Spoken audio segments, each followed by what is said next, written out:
you know what's happening. Know your leader. Alright, ngokukhulu kuyithoba okuhambelana nenhlonipho igama lami ngingusiyabonga ngwakwaMpungose silokhu sikubingelele njalo ohlelweni sibiza ukuthi Know Your Leader lapho siqopha khona endaweni ebizwa ukuthi ZMTE. Kulolu hlelo inhloso ongqangi lapho sithatha khona umholi simhlanganise nomphakathi ngokusebenzisa zona inkundla zokuxhumana ngokusebenzisa yona le platform efana nale esinayo. Siyatholakala lapha ku YouTube ngosearcha uthi Mendros Productions uzobusukwazi ke ukuthi ufike kuthina uqondane nathi ungakhomenta lapha ngezinto esisuke sikhuluma ngazo nokuqhubeka. Uhlelo kusithulelwa abafowethu ubamsana nabo sinayo uhlukanisana umfoka Zuma siphinde sibe naye Elvin wakwa Francis bese sibe noAndile Sibiya siphinde sibe nensizwa uThulani timekeeper lapha umfoka Zuma abambiza ngoMonthana. Njengamanje kuhlelo lethu siyaliqala njengoba sikhona sikwazile ukuhamba sejubalale sibuye nokhansela esicelwe indawo yakhe ukuthi anoke nisibizele nathi ukhansela wethu ke nixoxe nayo ukhansela waka wa 12 okukhansela uNxamalala siyakumukela mfethu ohleleni. Sibingelele Khuba sibonge nje ukuthola leli thuba siphinde sibonge uhlelo lakho Khuba engicabanga ukuthi liyasilekelela kakhulu ukudlulisa imessage emphakathini yethu siyabonga kakhulu Mfethu nginento ekhona ngazi noma na kuyona iyafana inde ethi sewumphakathi mhlambe uthi noma kubizwa umhlangano thola ukuthi asisafike emhlanganweni kodwa einkundleni zokuxhumana nasefonini la isikwazi ukufinyelela khona ngoba ngicabanga ama questions enginawo ngwanikwe inkundla zokuxhumana uthola ukuthi amanye akwazi uqondana nawo ngisho uyibizile imhlangano ikwazi ukuthi lokho zani yini ekwenza ukuthi uvume ukuza kulolu hlelo ngoba lezi situla kuvele kuvunywe nje kalula ukuza kusona. Ngokulandela nje nami uhlelo lakho ngulibonela ulekelela kakhulu ukudlulisa imessage ebalekile emphakathini nokunika bonke abantu ngokuhlukahlukana ithuba lokubuza mhlambe nalabo abangakwazi ukufinyelela emhlanganweni ngenxa yokusebenza noma ngenxa yokungabi seduze ngesikhathi osukubize ngasimhlangano ekwazi ukubuza ephinde ezokwazi mhlambe ukuthola nokuphenduleka kuloko asuke efisa ukukwazi because abantu bahlezi besho makhansela avumelana ukuya lapha but mina nginayo feeling ukuthi ikhansela nalo liyafisa ukuthi lifinyelele emphakathini nomphakathi uyafisa ukufinyelela lokho zani so isithangami sethu sithi asifani nalo okuningi ikhansela sizokuqhubeka ngokuhamba kohlelo but okwamanje ngizofisa sigxile kakhulu entweni esikubizele yona okwama questions athinta kakhulu iwadi yakho. So ngizoqala ke ku question number 1 mhlawumbe ungasiphendula ukuthi lokho kuyakuthinta futhi ungakwazi ukwenza kanjani. Question esinayo lapha phezulu lithi sawubona siya phinde ngibingelele nangethuba usinikeza lona. Sisacela usibuzele ekhansela ukuthi sahlaselwa inkinga kagesi kangaka ocimela imizi embalwa kuphinda phindwa. Ngabe unalo yini ulwazi ukuthi ikuphi okungasiza ngakho mayelana nale nkinga njengekhansela ayi ngoba khona cha konakele lapha ka 12 yasasimo sento ecishifana naleyo yagesi ocishelwa imizi embalwa ikhaya kuphinda phinda. Ngiyayazi Khuba Isithinto yakho ngibonge nje mhlambe Khuba ukuthola leli thuba lokuyichaza lento yalogesi ugesi awucishwa kodwa kusuke kuqhuma ama fuse lawa ngithi ugesi ngasikhathi usuka kwetransform kuye kube nama fuse lawa enza ukuthi uhleleke mhlambe makukhona inkinga ekhona uqhume yona ifuse kucime lo line. Okay, uEskom unohlelo nje ngoba thina sinogesi ohlukene kabili kunogesi wa Eskom osupplya iThambulwidi kakhulukazi iLangs nangala eHowick West eMandiyeni Mormore eMakhalati lezo ndawo zisupplywa uEskom bese sibe nendawo ekuthiwa iseNewland kuyiHiltonian Society isupplywa uMasipala kanye nekwaMevanese Hall isupplywa uMasipala yes so ke eside la Eskom siba nale challenge ke wena Khuba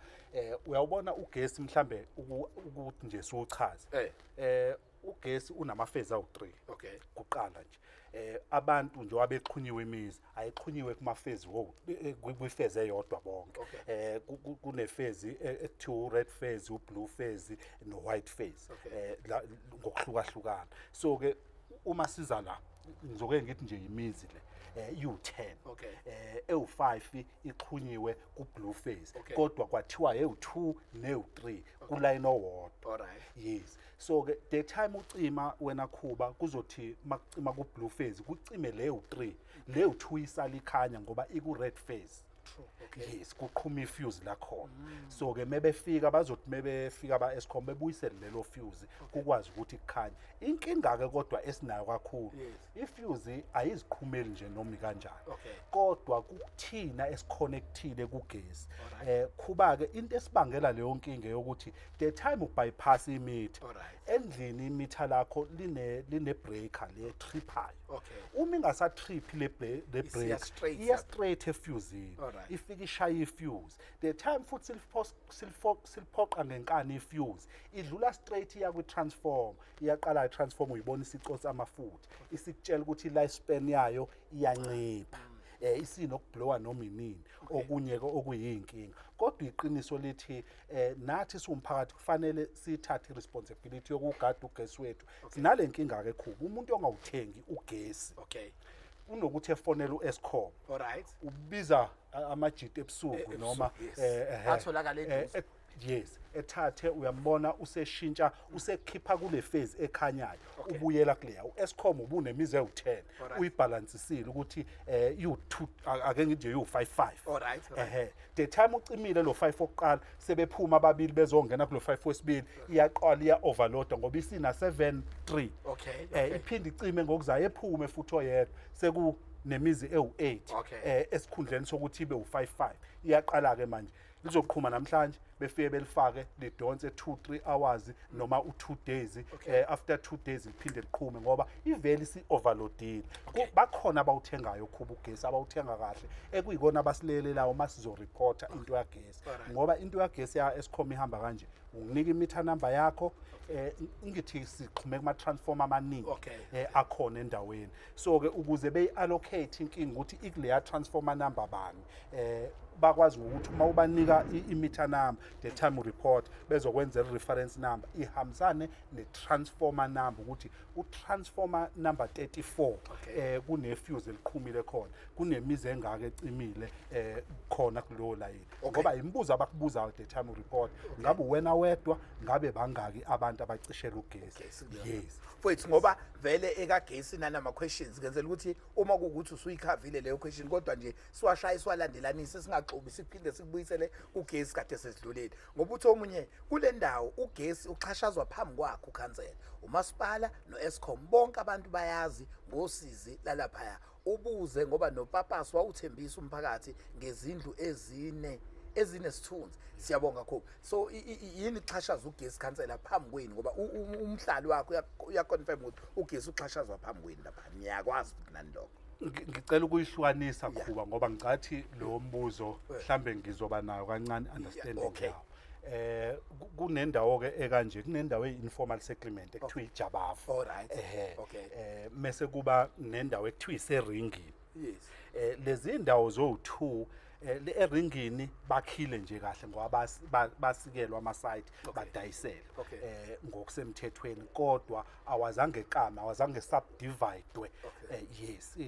kusabukeka kuseyisite eyodwa manje uma uya kwisystem yakamasipala ikutshela ukuthi kuseyisite eyodwa so ke labo bantu bazithengela bona izigxobo bazifakela bona ugesi bengafakeli uEskom yes so ke masiya kuEskom uEskom awunankinga ngaya khona wafika umphathi wase emkhondeni umanager eku Ayanda Mbatha wafika khona wazozibona izigubhu wayishutha eminye imizi wabuya wathi khansela ngabe siyazama ukubafakela labantu ngoba laba engisabasho manje bakhile nje imizi ephelele ngabe siyazama ukubafakela kodwa sinenkinga yebudget nathi as uEskom kodwa ke mhlambe seniyoxoxisana nomasipala uma kwenziwa lento yama infills umasipala enayo imali yokunihlangabeza enifakele thina siyofika sesiuqhuma kwi-transformer ngendlela efanele so banawo ugesi inkinga yabo labo banezigubhu banawo yonke into kodwa ezingakwazi ezinga-exist ka-Eskom ngoba azirejistiwe yes isigubhu nje sokuthi ugesi uze endlini ngendlela efanele mase kube nale yaseJabavu engicathi mhlambe loyo ukhulumela yona eJabavu informal settlement so ke abanawo ugesi osemthethweni vele bazixhumela nje kulayini lo kwakuke kwanomsindo ke between wabahlali abangapha nabo kodwa mina okwami anginalo ilungelo lokuthi ngikuvimbele ilungelo lakho lokuphila. Okay. Yes. Mina okwami ukuthi ngenza uzinzo between abahlali basemasayithini nabasejabava. Angizange ikugunyaze ukuthi abawuntshontshe ugesi. Ngafika beveli benawo abawudonse kanjalo benencwadi ababeyenzeka Eskom eyayithi uEskom uthi uma bevelelwa yinoma yiphi inkinga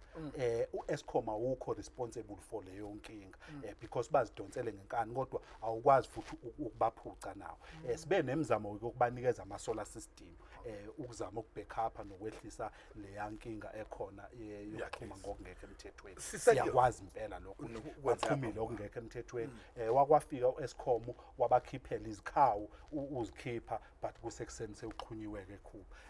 and akekho ovumayo ukuthi ubawuxhuma nge-black magic. Mfowethu siyahamba sakhuluma yona indaba yagesi. Mina ngisacela ukubuza ukuthi siphucelweni lo yagesi wamahhala ngoba saye wolo kunohlelo lokuvuselela kwathiwa angibuye ngo-August then mhla ka-1 August ugesi wamahhala awukho siphuciwe ka-12. Ngisacela ungibuzele ukuthi senzeni uyena benomeya uPapasi benzeni abantu kuwena ninomeya uPapasi ukuthi nize nibenze into ebuhlungu kanje ekhansela. Okay,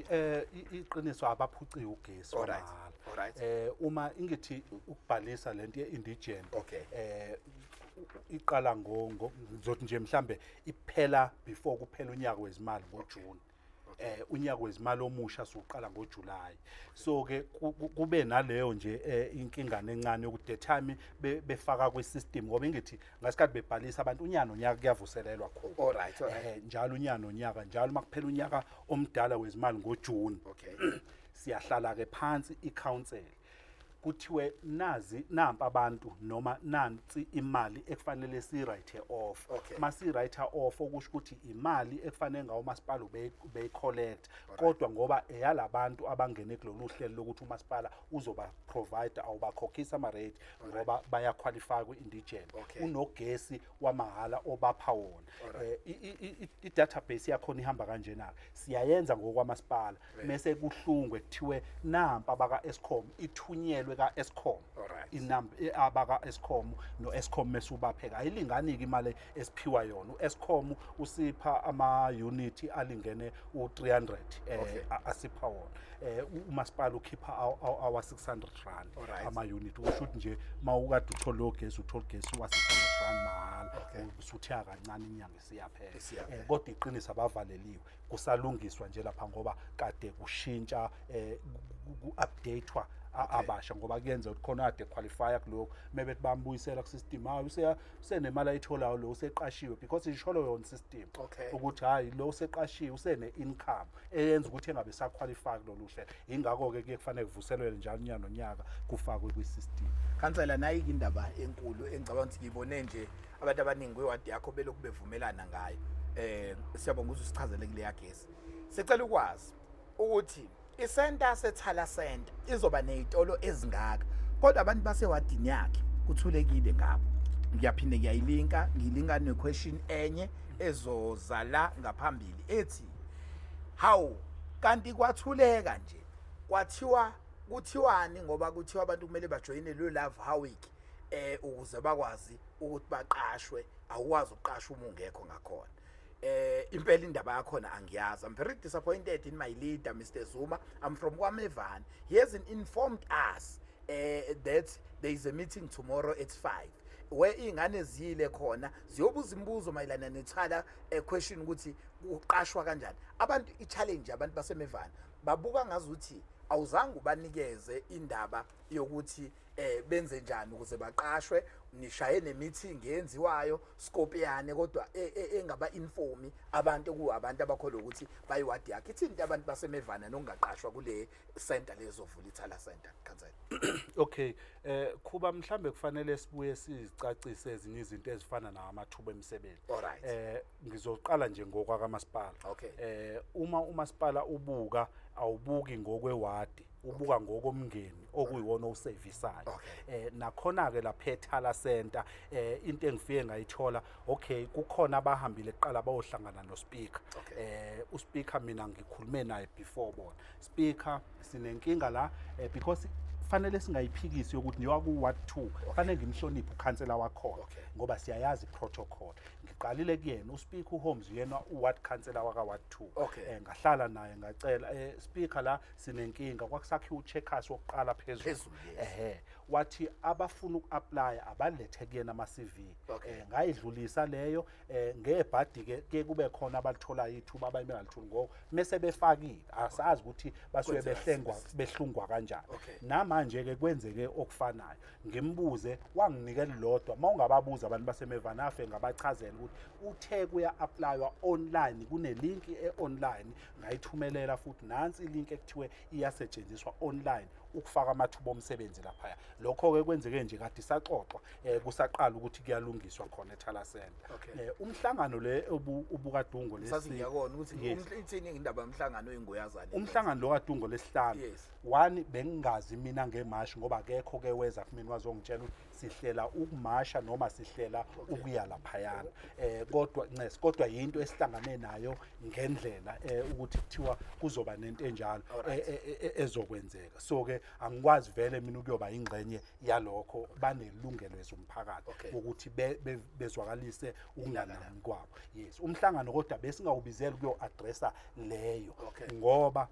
uSpeaker uthe useqedile nethimba elaliye kuyena la kaMevana abuza kumina ngathi speaker mawukuthi bacelile ukuhlangana nawe ngiyacela ubanikeze ithuba ngoba phela sewadini yakhe kodwa ngiyacela ubanikeze ithuba bahamba ke omama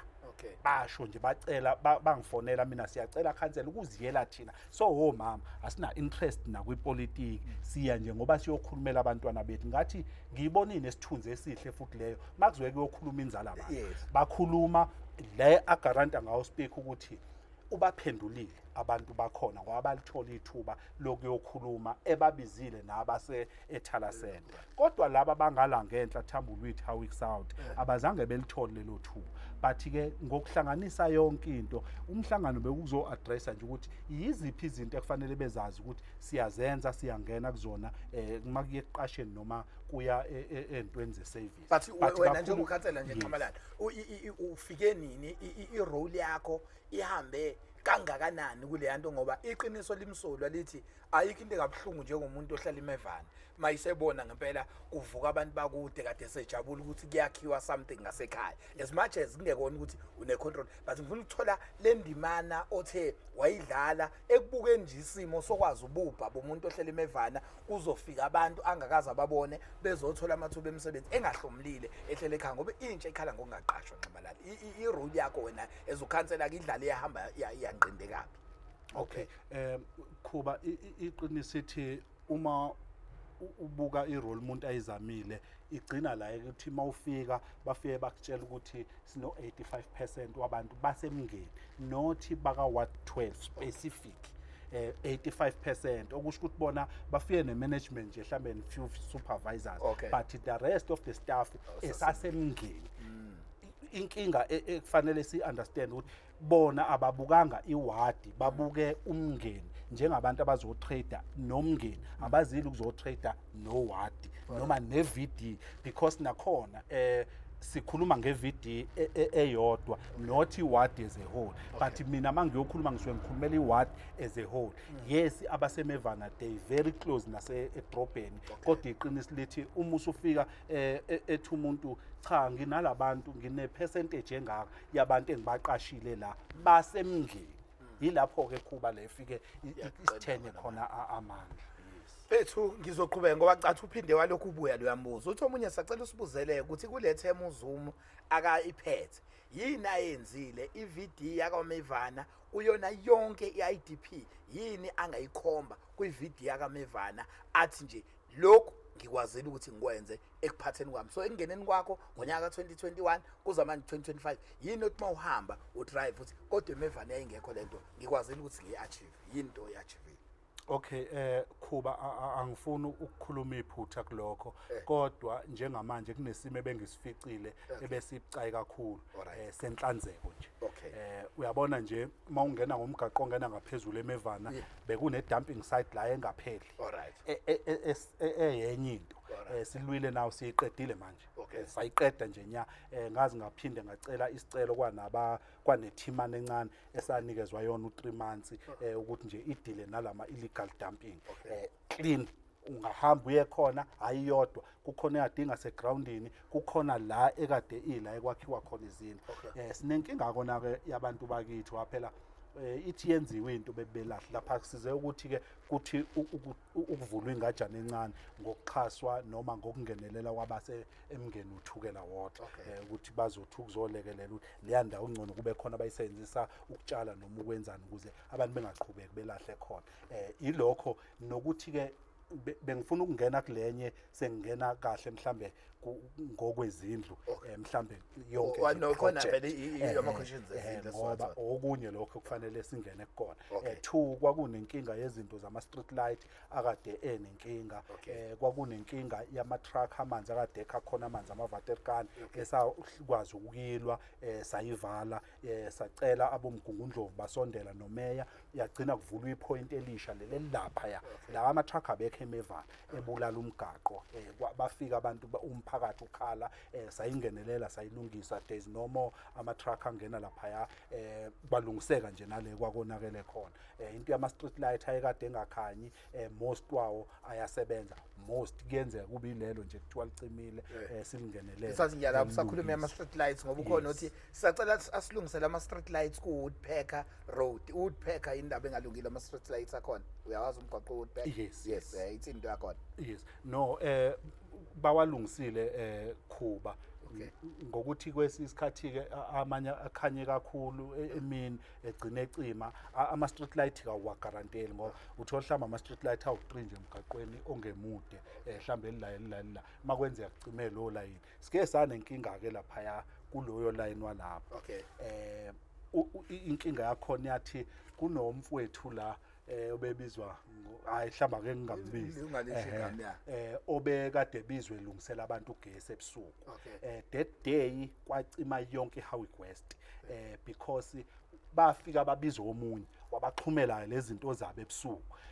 mase esehluleka sebebiza yena ke lo wesibili mefika yena uya kwitransformer athi uyaxhuma kwitransformer kwaqhuma izulu lezandla kwacima kwazokucima le power station indlela umonakalo wawumkhulu ngayo so ke kusuka ngalelo langa awazange ephinde ebekahle bake bafika bezwalungisa ithi ama street light balungisa emini so ke ubone ebusuku ukuthi nansi elungile nansi engalunganga kodwa labantu abasigibelele ezigxobeni ibona abasiphazamisela wona ngoba ingithi donsa esigxobeni esisodwa nale kudonsa khona izindlu nawo yes ibona abasiphazamisela wona amabili nje labafutha abaka rocks bafe bangijeyisi bathi uyabona ukuthi la ukufike wakhipha intambo lo wafaka intambo yakhe kodwa ngoba uEscom ngithi ama street light lo gesi wako waEscom senza isivumelwano umasipala noEscom uthi sicela nje ukulungisa ama street light kuphela so umasipala wenza agreement ngoba awuvumelekile uRock ukuthinta infrastructure yaka Escom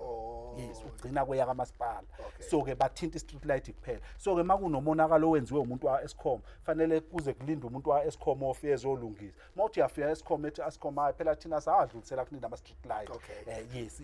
kuba khona nje yes lokho kushayisana okuncane kodwa wona siyawathumela kamasipala besilungisela khona angakalungi wonke ngicabanga nje indawana ezintathu engizikhumbulayo ezinama street lights asihluphayo ila kaMormor mase kuba ukhona Woodpecker iselangs yabona mawuthe langs ilapha namanye ke la eThambulwitsi kuNondaba Road akhona lokho zayo ithi nisifakelane nama prepaid meter amanzi ngoba nasithembisa nanibathembiselana ama prepaid meter amanzi bese ningabafakela ikhansela okay uhlelo lama angikaze ngibathembise ngicela ukusho qala kunomhlangano nje esiubambile ngathi kwakuMarch mangikhumbula eyavukwa khona lento yama street light yama prepaid ukuthi siyezwa kuthiwa uzosifakela ama prepaid ama meter amanzi ngathi cha akunjalo kodwa into yama prepaid uhlelo olsa implement umgungundlovu nje abantu abasupply ngamanzi yes iqalile iphase yokuqala kunama AC pipe lawa ashintshwayo Ward 1 Ward 2 Ward 5 abathintekayo njengamanje iproject nje enkudlwana kwangithi ya 40 something million ekuyiyona ekhona mawuthi nje la ePick and Pay Howick kunale kunale construction elapha Okay. iyona edila naleya infrastructure mayiqeda mesifake layo nhlobo yemithi othweni uyayifuna ngabe prepaid noma iphase yokuqala iyaqhubeka ke iphase bekusa implementwe leyo kodwa bonke abantu bawugcina benawo abawafisayo ikhona iphathi yeHowick West esiqalile njengoba ngisho ukuthi uward 1 uyathinta eHope ngithi iHowick West sihlukene kabili le ngale kwa Freeway uward 1 ngapha kwa Freeway uward 12 kodwa bakhona abambalwa kaWard 1 asebeqalile ukufakelwa wona ama prepaid kuthiwa kule mize ne-enroaching neyilungisa nendaba yakhona. okay encroaching ngicela encroaching ngiyangicela ukuthi umuntu eze yena phambili ngoba ayilungiswa yimina kodwa ilungiswa osurvey abamasipala ingithi ke usuke ubekiwe khuba kuthiwa wena uphela la ngokufika kuqala ngingakakhi mina usuphela mama la but mina anginako lokho sekufanele kufike osurvey abamasipala besifunele amasikhonkwana afaka ukuthi wena ugcinephi uqalephi inomsinjwana sike sana i-challenge ukuthi umasipala uke wane delay ekutholeni osurvey ke kube i-team mhlawumbe ama-team awu3 osurvey abahlukene abaye beqashwe umasipala ngaleso sikhathi sezezimali ufake leyo mali ukuthi masinenkinga lapha bebuye bezosurveyela bekwazi ukusitshela ukuthi kwenzekalani kodwa ngiyengicela ukuthi umuntu specific ukuthi kanamba bani noma eze yena ethi hayi la ngisolimakhelwane ungenile nginawo ama case maningi amanye bebewa attendile nje kuleli sonto kodwa akuvunyelwana akuvunyelwana ongakuthi baze bashiya bengalungisile ngoba khuba ngasikhathi uzofaka icomplaint usukwazi ukuthi uright mefika usurvey efike ethi hayi vele wena ngo3 meter ungenile lapha isidla wena okade uzocomplain usuvutha wena futhi usuyamisa usurvey madoda kuthiwa kunama-site la esathi sifuna ukuwathenga kuthiwa umasipala uzokwenza i-audit ukuze wazi ukuthi mangaki to work out ifika ukuze sidayiselwe ama-site engikhuluma ngawo ikaMurmur ngabhala incwadi ngo-2013 kuze kube manje luthi izipendulwe yini abhala incwadi ngo-2013 sekuze kuphela iminyaka engaphezulu kweshumi ebhalile ithini cancel into yakhona. Ngizoyichaza into yakhona kodwa ngokwesicelo sakhe angisazi wanami ngo-2013 ngangisathe ukuqhela impela ngikhona ngokwenhlangano wasakhala ngekhansela hayi lutho ngangilisa mina kade ngibasupporta mfethu ngibasupporta ngeke sizophuma lapha yes ithi into yakhona mawucabanga okay kunama site lapha mawuzokwazi nje uMurmur kunale ndawana ngathi iground Murmur hleli phambi kwekamera kunale ndawana engathi iground engenhla leyo ndawo iyama site house 6 ngokwamasipala kodwa ingithi yayireservele ukufaka ukudlala izingane abahlali bakhona and nabo bayayiprotect ukuthi la sasi iground lokudlala izingane yes okokuqala engikwaziyo lokho mawehla kancane khona ngo Heron Crescent khona ngaphakathi kaMurmur kunelinye ikhona elinama site 3 mawuya kwi map yakhona yama site 3 kodwa ke nakho kwenzekalayo khulu uma unendawo oyibonayo ayide ufuna ukuyiliza ukuyicela ukuyisebenzisa kumasipala bekunikeza imvumo noma uthi ufuna ukuyithenga yonke leyo process kodwa yenzeka ka planning kamasipala uyahamba nje wena uzifakela isicelo uthi ngibone iplot number bani bazokutshela bona makweyamasondo ngoba kunendawo ekungezona futhi zamasipala ekwezabanikazi kakhulukazi lapha eHowick West ezinabanikazi nje babo akade bazithenga kuphela ukuthi abakhile kuzona mawuyithenga sekufanele ngize kuwena khuba ngithi awungidayisele leya ndawo yakho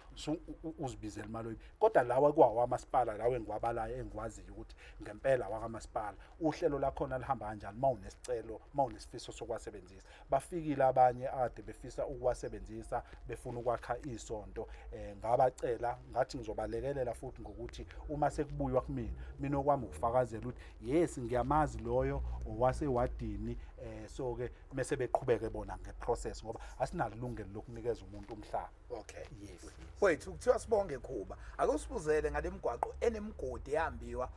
ize ivaleke ingalungisiwe njengoba imbiwe futhi iyozivaleke ingalungisiwe samgcina mhla ebekwa mhla esekuvela sekuphefumula nje kuningi amanye amakhansela awabanakekeli abahlali bawo ayi kodwa mayehamba nezikhulu umbone eseqhamuka engazi ukuthi usikhathalele ahambe cwe awuphinde umbone yini lento yenza ukuthi ufike lapha mawuhamba nezikhulu bese mase seyambile izikhulu bese uhambe cwe njengejuba likaNoah khansela yenzela into ehlunga nje ubuye umhla uhamba nezikhulu lapha endaweni. Cha kuba mhlambe iqiniso lithi ngizoye ngiqale kule yemgodi nje ngithi sibe nepanel yo service provider abasenzela imigaqo ngokwama pothole qala ngoba eyama pothole izoba nalabo service provider okanjalo nokwakhiwa nje komgaqo siwaphansi so ke leyo panel kuyekuthiwe unyaka nonyaka ngithi siyesifaka imali phela ngokwe budget allocateelwa umasipala ngoba kunalento engifisa ukuba si understand ibudget yamasipala asikaze sinikwe uyabona ngangcono kube kuthiwa ngiyayazi kuthiwa nje nanku yaka wa 12 nanku 500 rand waka wa 12 manje ibudget yamasipala ihlukaniswe ngokwama department road and storm water ucooperative ucommunity kanjalo ucommunity basibhekela amahholo ukusiya kotshani nani ngala ka road and storm water infrastructure imigaqo ogesi ifakwe kanjalo ngokwama department so ke the time sekufika kulelo la ka road and storm water sesiyakhala ke siyayihambisa uhlu uyabona kutshengisa imigaqo esinayo ewadini eminingi because iwadi yethu kakhulukazi isivele ideveloped ukuthi nje eminye emidala ilimala njalo okunye kubangwa yithina mangakho idrain kanje khulu izophuma ichithele emigaqweni wetiyela lawo manzi ahamba njalo lapho uyafa lo mgaqo uyafa so ke ezinye inkinga esinazo kodwa unyaka nonyaka iyafika icontract iwenze ngonyaka odlule senza umatomela sazisaresurface nje kweminye senza umatomela wonke senza uSparks no Cosmo senza uFalcon View senza uWoodpecker loyo ubusuphelile uWoodpecker ubunamanxebanxeba kodwa akugona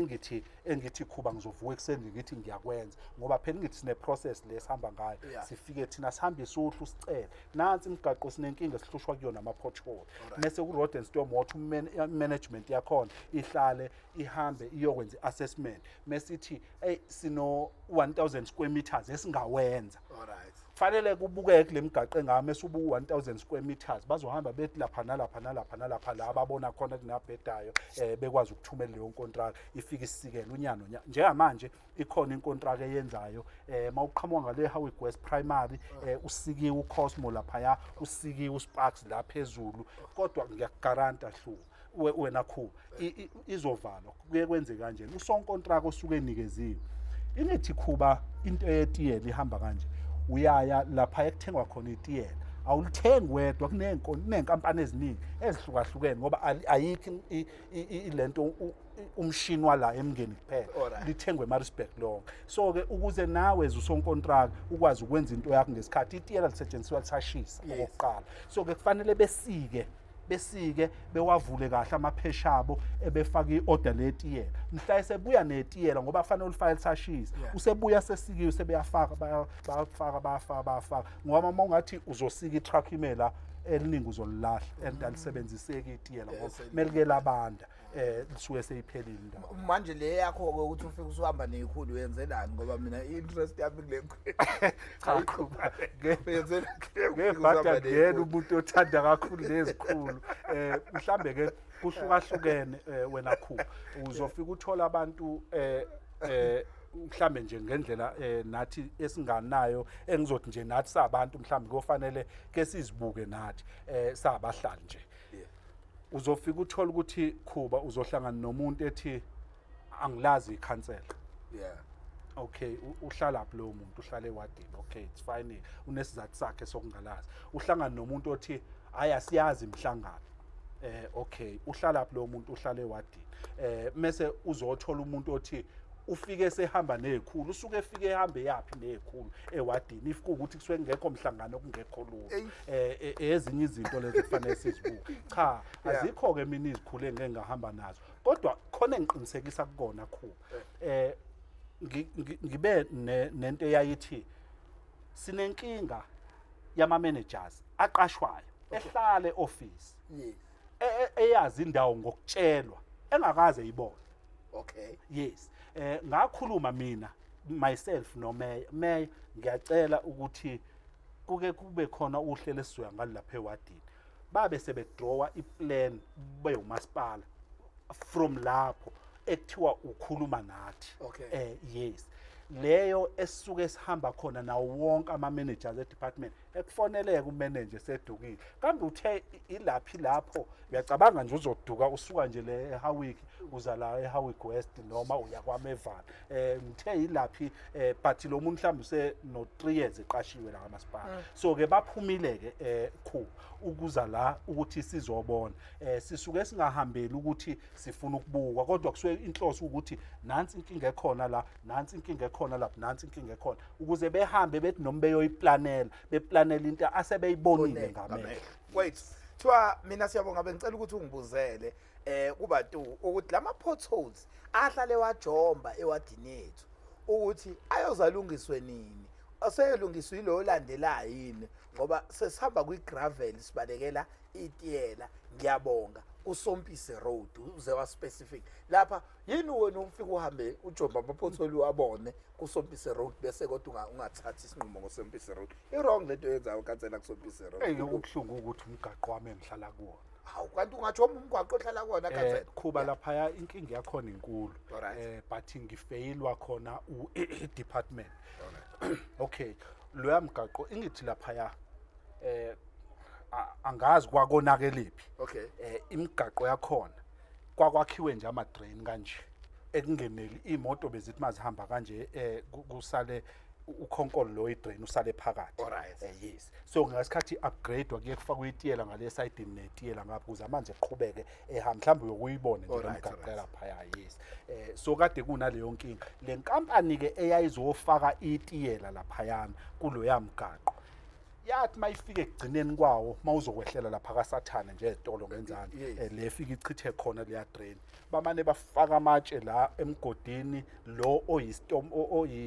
oyi manhole. Okay. Bafaka amatshe khona bavala nangetiyela so ke malinethi izulu awasahambi kamanzi kuleli pipe aloke ehlala egcwala kuthe ngemvula lezi za 2022 2023 lapho kwamane kwafika imvula enkulu waphakama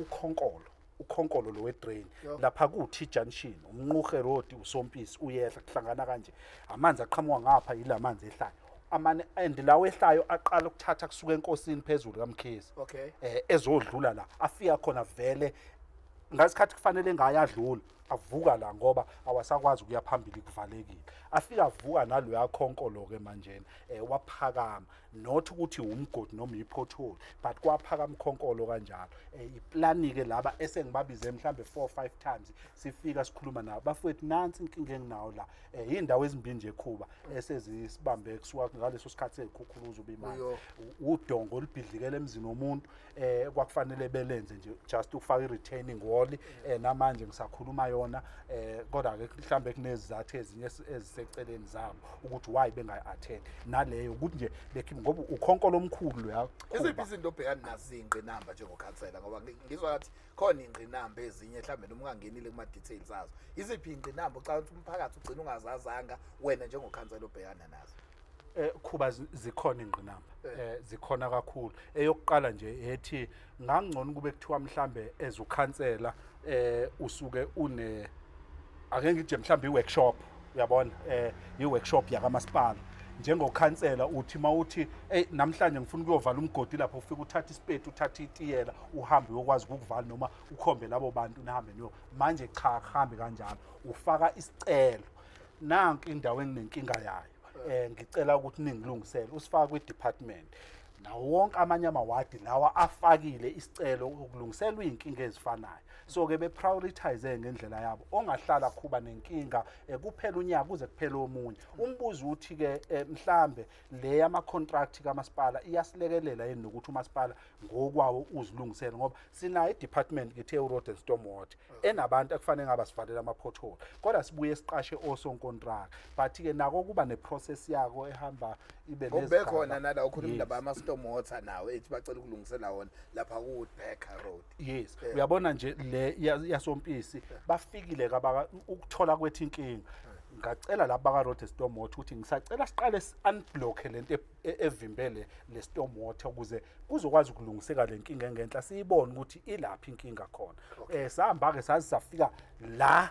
ekwakunenkinga khona kugqishwe ngamatshe kwagcwaliswa yonke into kwambiwa khona noma-ke nayo yathi ukuthatha isikhathi kwaphonseka iy'moto zabantu kwayilokhuya kodwa-ke igcine ilungisekile. Njengamanje sekusele ukuthi nje befike besikhiphele wonke loya khonkolo benza iplani entsha besifakele kabusha ukhonkolo omusha befake itiyela kahle. Kuyahambeka kakhulu kodwa iqiniso lithi mawuza nje ngemoto mayiphansi ubhampa ungasala phansi ngoba ukhonkolo uphakeme nje impela kangaka ukusuka kwilevel yomhlabathi and uma ungaqhamuka ngenzansi ugijimile isondo lingaqhuma. Inkinga sesihlale nayo sengihlale nayo kuba okubuhlungu isemgaqweni wami so uzubuke engathi kune-sabotage phakathi ethile womabili lama case engiwashoyo asemgaqweni vele wami so-ke leyo sabotage iqhamuka kuphi? Ngizothi mina kwi-management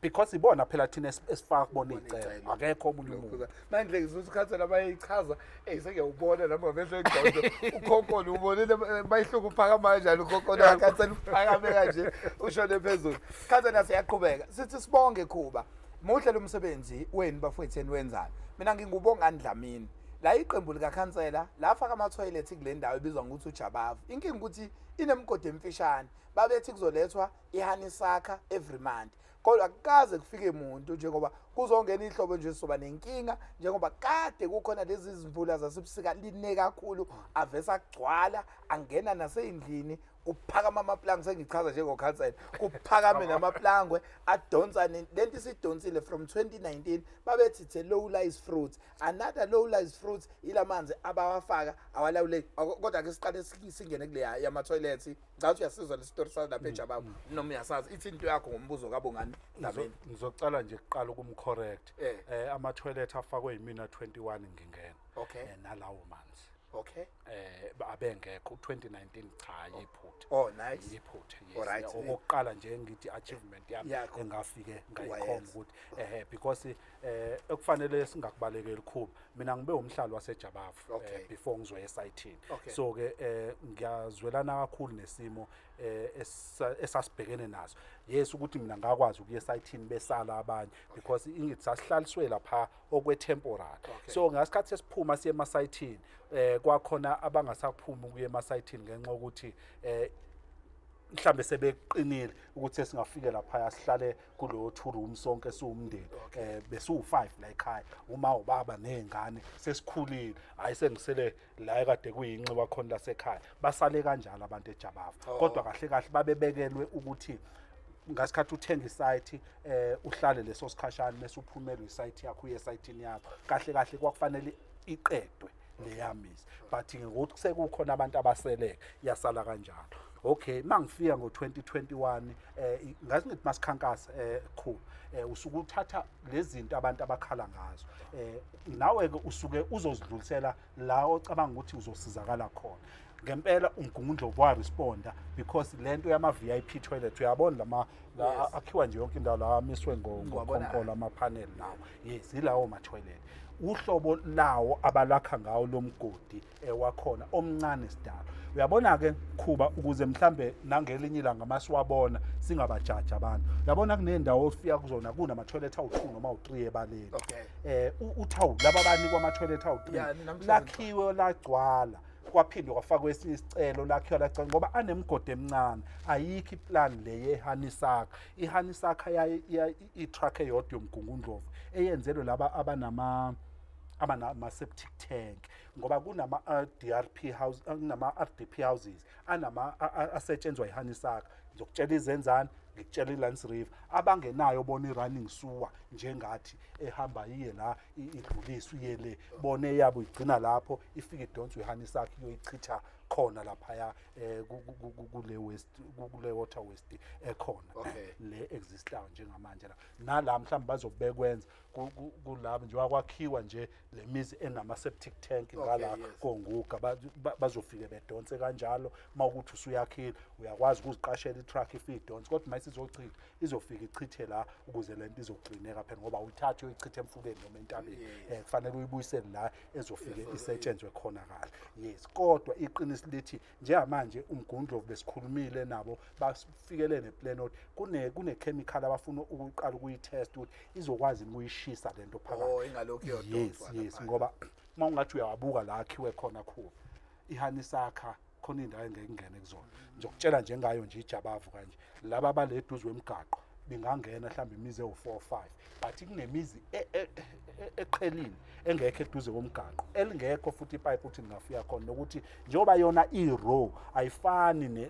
ne-septic tank i-septic tank ithi makungena phakathi iyazisefela yona bese kudonswa sekudenswa lokhu okwamanzi ngala kodwa lokho kuyizigaqana kusuke sekusebe somewhere lapha yes umehlukile manje leya usuku uzodonsa nje kona straight okungazange kwenzeka angizange ngisho mina kho ukuthi ngizobadonsela kodwa ngangithe ngizohamba ngiyofaka isicelo emgundlo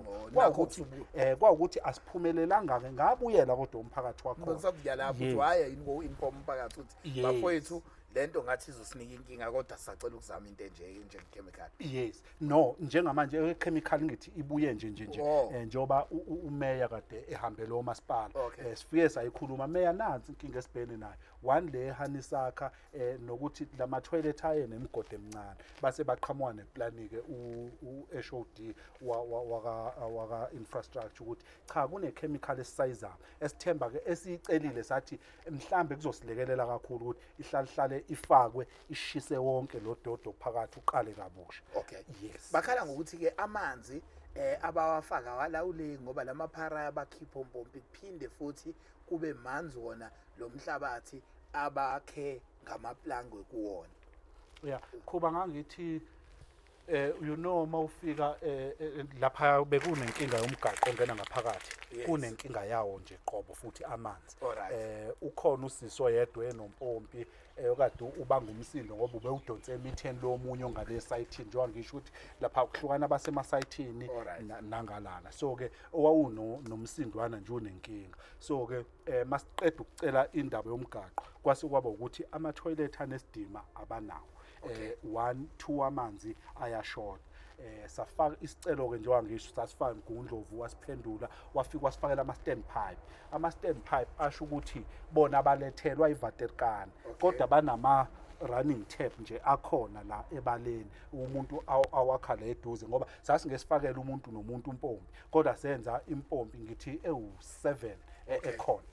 ijabavu yonke kodwa sekuyibona phela abahlali bakhona kufanele bezigadela into yabo beyilawule futhi bephinde beyiprotect because angeke uphinde uqashe umuntu ozobagadela umpompi uyacabanga umpompi yabo nje last week omunye usisi bengikhalela kakhulu kabi uvuke ekseni nje bewungqompulile impela umpompi bengisacelile bafike bawuvala bomgundlovu ukuthi sibe sizama indlela ukuthi besitholele omunye umpompi ngoba nabo bebengenawo okwamanje eworkshop kodwa ezisuni bewuthola bazozosibuyiselela wona iyona umsebenzi esiwusebenzayo uyawufaka bayawukhipha but bakhona abahlali inkinga yomphakathi lapho kumele uyidilele nabo phela so lapha na ke stopini phezulu ngase crash anilungise kahle leya ndawo amakhumba wakwazi ukumeceleni komgwaqo not emgwaqeni ngicabanga you understand ithini indaba yama robot lapha eMerivale uma uphuma kuyibridge ngiyazi nizothi umgwaqo owaka transport but yipi imizamo eniyenzile to apply for ama robots lento sayicela usakhona ubabuzuma uyayizwa le so ithini ngizoqala nje ngale yaseMerivale lapha yana sina impela challenge njengoba usho nje umgaqo wa DOT sinemizamo esizamayo ngenhlanhla nje umuntu uhlala kulona ikomiti laka community ekuyilona elidila nama traffic nawo yonke leyo i-challenge enkulu into yalapha yana uDOT kube nemhlangano ehleliwe ngoba usihlalo wethu yena uDeputy Mayor walo lelo committee so kunemhlangano ehleliwe kanye no management wakhona eminye engazange iphumeleleke ngezathu ze department ingafiki biziwe ama report abawafunayo esayidini lethu ukuthi siba provide ngento evidence ukuthi ingozi lezi esikhala ngazo ngoba lapha sikhala ngengozi okuze kwathi ke kade kuzoshaya uDecember lesiphuma kuona sahlangana la qala sasila ka 10 savumelana emhlanweni owukhona ukuthi ake sihambise imikhuleko kulama sports ikhona yila ku-intersection la enguka Yeah. indaweni la mawudlule emasosheni uyazi ukuthi Khuba mawuzokhumbula uDecember kuze kwaqala nje ingozi last week leshayisana khona event kodwa nakhona hayi kakhulu but isuka kulowo mkhuleko waDecember sasibuka uDecember ayiphindanga yakhona ingozi khona nje leke waphonse yakhona imoto zilandelana khona yaphonseka phambi kwami ngiyilandele yangenaze yayofohloza lapha ngaphakathi ngangiyilandela imoto. Yes, so ke emva kwalokho ke sakhuleka sathatha nje kwafika abafundisi nama department ahlukene uDO2 namasosha ayekhona kwakhulekwa lapha kuke kwathi ukwehla kodwa le yama robot angazi noma izophumelela besifuna thina indlela zokwehlisa ijubane mawuyakho mhlawumbe kube nama ramps. Yes, something nje into ezinjalo ekuyikona kodwa awukwazi ukwenza umasipala because umgaqo wa transport thina ezumasipala siya recommenda nakho thina sikurecommendayo ukuthi sicela kwenziwe lapha ukunqanda lesiyasipho uDOT osekufanele ubuye ke uzosilekelela nanko omunye uthi lapha yangasekhawashi ngaphesheya kwebridge uyabona lo muzi osekhoneni if uqhamuka ephuma garage asajabula uFrancis phelika kubo uyibona yonke lento bakiyichaza umuzi osekhoneni umuqhamuka ngasephuma garage azibonakala imoto eziqhamuka ezansi kantshebe ithini bylaw ngalama walls amade aphazamisa iflow ye traffic. You understand? Yeah, sure. Okay. Ngicela singayeqi kakhulu naleya lapha emakhumbini. Cha, leyakhuba inkinga iyodwa. Ukube kuthiwa encroachile. Yabona meke kwatholakala ukuthi usukile la kade ebekwe khona ngokomngcele waya kwelinye iside ngabhidliziswa umasipala. Kodwa mawakhe emngceleni wakho semthethweni owawukhokhela imali yakho akekho nelungelo lokutshela ukuthi wenzani ngendawo yakho. Sinaleyo nkinga. Into kuma intersection esilwa nayo noma eyibe challenge ukuthi akufunala ufake ibhodi elizovimba yabona lo liyadonga ngulibonile khu luyinkinga impela ekuqaleni ukuthi mawuza belulifishane belukhona lulifishanyana nje bebiye ngentekazi ukuthi mawuza usheshe uyibone imoto yakho maye sekufanele ufike uzume ku stop kahle kuyima uzoyibona imoto kodwa futhi phela vele iqinisile nje waku4 way stop fanele ufike ume mase uyanyuka manje ukuthi besifike sikujeb siqhamu shy case uyabona ungasamanga kodwa iqinisile kufanele vele ume kodwa ngulibonile lo liyadonga Khuba angazi umnikwazilo uyovuma yena ukulehlisa ngoba ulenze ebona Khuba naye umhlali wakhona kodwa ngoba usendaweni yakhe unelungelo lokwenza noma yini endaweni le khumbi leya lapha emakhumbini uyabona mawungena ngoThambulwith Road okay ungena nje ngaphakathi mawufika lapha phezulu ku Stop Street inkingi lapho ke wena Khuba mawungafika khona ekseni now uyovala amehlo ufike nje past 7 to 8 leli hour nje i-rush hour yengane Khuba inkulu inkinga lapha amabhasi yeomalume nemoto ke nje ezizihambelayo le time kulesiya siphithiphithi nazi nezingane ezihamba la yabo ibhasi mayiqhamuka lapha phezulu ijika ithi icishe ifuna ukuthatha uthule ithathule nje kahle uyabona ukuthi mayike yanqamulela kunengane la ekhoneni ingajika nayo so ke amakhumbi lapha ayapaka eceleni awanayo kodwa irank asinayo kahle into eyirank so ke ayapaka nje lapha ngoba kuyila ekwabukeka kuyipoint lokuthi abantu bahlangana khona kalula ekseni ibacoshe khona ngoba nje ubona kunama shelter kanjena but leya ndawo siyifayelile isicelo ngababiza ke baka traffic kwakukhona ishu yena uNhlangulele kukhona uBlake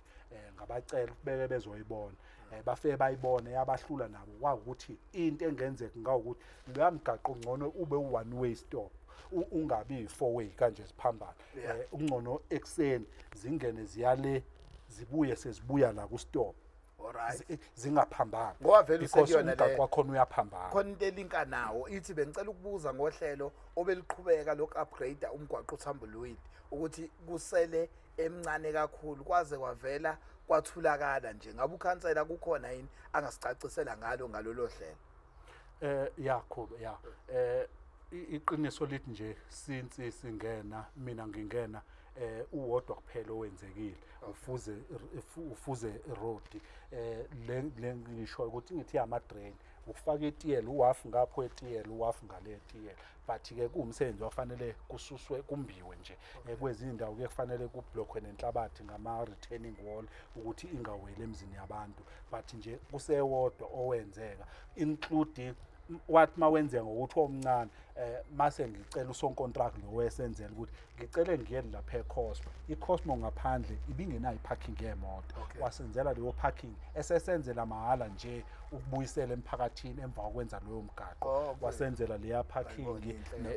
nala nje mawuzongena esikoleni la eceleni kwegate wasifakela kahle itiyela wathi ukusivulela kuleli side lela abantu ke asebelahla khona. Funda izingane la niyalahla khona la ukuthi amabhasi efike kwazi ukuma khona ekseni medilize izingane kuvuleke nje ispace esinjalo. Wasenzela umfowethu uMajenks nje mahala. Yes, emva ukuthi esenzele lo mgaqo. Kwamake emva kwalokho kuba ikhona ku-IDP yonke ngakubalela yonke ngiyazi yonke inkinga nje ukuthi phela manje asizithatheli lapha ufaka isicelo. Hey bengicela ukubuza ngohlelo lokho eyichazile uyabona mayihloko uyichaza azathinta amaflower wami lapha ngithi ukhansela uready for imbuzo yakhe. Uthi ke omunye la kunzima wakwayicabanga le eyokuthi asinamhlaba esibekelwe wona njengoba sesipintsheke kulezi indawo ezincane ndiqiniso abangasikhohlisi ngeKhayelitsha. Ukhansela akakasicacisela ukuthi bahlela ukwenza njani ningabakhohlisa abantu ngeKhayelitsha ikhansela. Awukukhuluma into eqondile abantu bafuna into eqondile lapha ewadini yakhe ithi into yakho ngale ndaba yaseKhayelitsha. Khuba ngizocela mhlambe ukubeka esithombeni nje ukuthi uwa 12 ume kanjani. Njengoba siqala la ngasema block uyayikama nje ushona phansi nje ukuthi mawufika ebridge laseMeriveni siyaphela khona sigudla freeway njalo ugudla la amandi plaza leli uziyophela sisiyoshona phansi eMidma masijike eMidma ibridge leli la freeway elihlukanisa iFairfield no Eskom ngala noma ilona thina singala no Eskom kuya emngeni lo ngala ngala sekuward 1 siwela umfula siwele siyohlanganisa neMevali uyayibuka asinawo umunye umhlaba mina ngebhadi ke ngifike vele phela ngithi lapha Khuba umhlaba wenkosi Thambulwidi okokuqala mawuqeda iThambulwidi uqala iLangs sekuwumhlaba wamasipala iLangs Morimori lento but indawo nje wangisho ukuthi at least yona i-developed kancane ngoba Khuba kunezinto ofanele uzibuke khona amanzi akhona akekho umuntu ongenawo amanzi ugesi ukhona akekho umuntu oyenawo ugesi ngaphandle okhishwa Eskom ngoba erobhile noma ngeenkinga zakhe yes imigaqo ikhona Khuba ikhona ke lesithi ifuna uupgrade kodwa akhona lama-drain akhiwa at the time planwa nje ekuqaleni kuqala ku-subdivide indawo kwafakwa le infrastructure eyayingaphelele kahle but ikhona include naseMevali mawufika khona imigaqo ikhona ugesi ukhona amanzi akhona okuyiqala nje service delivery yokuqala izinto ezikhona ezi mhlambe isekelo nje sezakhiwo but ayikho ispace somhlaba esikhona esivacant mawuya endaweni into ekhona mhlambe ileyo piece waleli plaza ekunentambo zagesi kakhulu mawuya freeway uya ngale ngasemfuleni akuvumelekile ukwakhiwa khona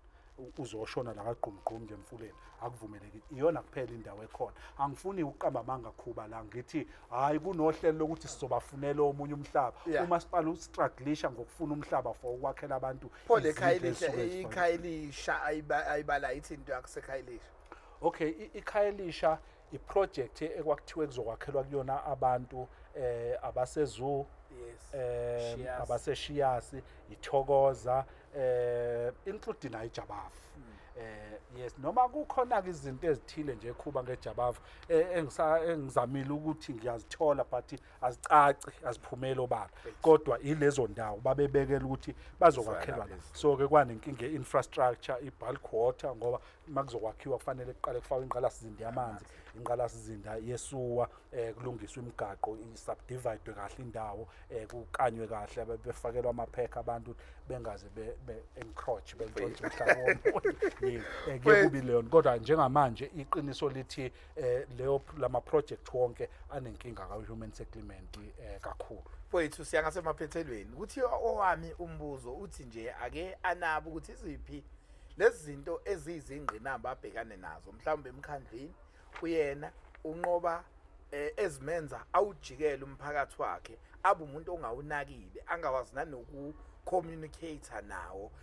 ngisho abantu bafika kuye ngamaqoqa ahlukene asazi ngisho kwakomiti lakhe ama meeting dololo into efike ibe buhlungu kakhulu uthola ukuthi kunabantu abanokukhuluma phambili mawuthi uzama ukubuza izinto kube yibona ke manje sebephawula abawuPaulini mina oledayo kodwa abasebephawula ababuPaulini ongqoshishi lezikaphambili but I know ukuthi ezeba ikhansela wabe kwayimajority hayi le minority aseyibeke eduze esekuyiyona ekugijima phambili mayikhuluma indaba wena ufika ekhansela ukukhethwe imajority yaguquka manje usulilalela iminority nangechaza la ucasa ukuyafa la umhlali nombhali nomthameli walolu hlelo phendula khansela nangu ngizongikhumbuza makukhona engikushiyayo ukuba kulowo mbuzo kodwa kuba ngizoqala la mhlambe kokuqala ekuthenini uma uzothi isibuyela kule kade ngisho ukuthi mawuzothi awulazi ikhansela but kubekwa amabhodi lapha ku campaign almost 3 months nje kuyisikhathi esincane ku campaign mase kuqeda ukuvota uzothi awumazi lo muntu ukusho ukuthi one okokuqala awuvoti wena uzikhathaza because mawuzikhathaza uyabazi bonke abantu ade uzokhetha kubona ukuthi hayi mina ngihambisana nalo ngiyahambisana nalo okokuqala lokho okwesibili ikomiti likhethwa njengoba istructure secommittee noma iterm of office yekomiti ihambisana nekhansela makuqeda ukubekwa ikhansela process yokuqala siyokhetha ama ward committee ibuyele emphakathini futhi akhethwa awumphakathi awuzikhombeli kuyanominatewa kwenziwa ama nomination form fike uspeaker uzifikela yena ezibambele kuma meeting nethimba lakhe kukhethwe kuvotwe futhi la edliwe nakhona odliwayo uwina uyena oyongena mawuthi awulazi lo komiti okusho ukuthi vele awuyena umuntu okhathalela izinto zomphakathi ngoba kube kuthiwa uyazikhathalela the time nje kuqala lapho ngawukhona emeetingini yamenyezela safa ama poster senza yonke into so uyawenza ama meeting yes kakhulu ugcineni ukwenza meeting ngizothi nje ngoJune ekade kweye budget June ngiyeke le yango lesihlanu isiphi ingqinameni phezulu manibiza ama meeting